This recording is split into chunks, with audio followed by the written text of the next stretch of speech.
Есть предположение, что возможно повторное заражение коронавирусной инфекцией, но уже само заболевание, возможно, будет протекать в легкой форме.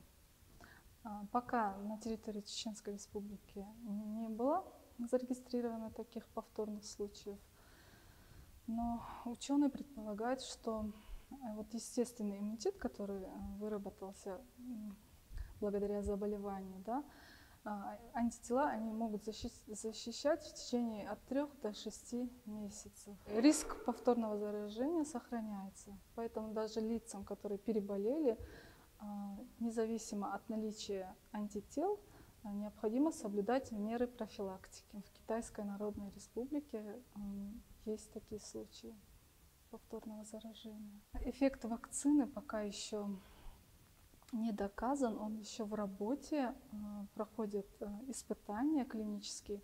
Вот на примере вакцины против гриппа я могу сказать, что иммунитет сохраняется в течение года.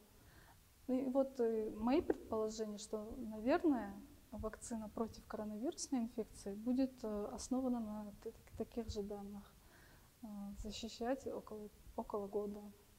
И поэтому ежегодно мы проводим вакцинацию против гриппа. Группы риска – это лица старше 65 лет, лица с хроническими заболеваниями.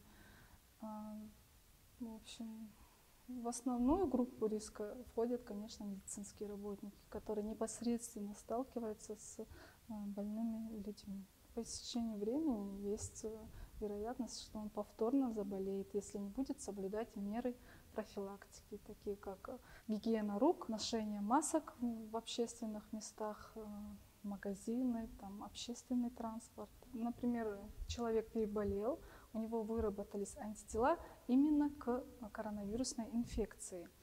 И если он повторно встретится с этой инфекцией, возможно, он не заболеет, а если даже заболеет, то будет заболевание протекать в легкой форме.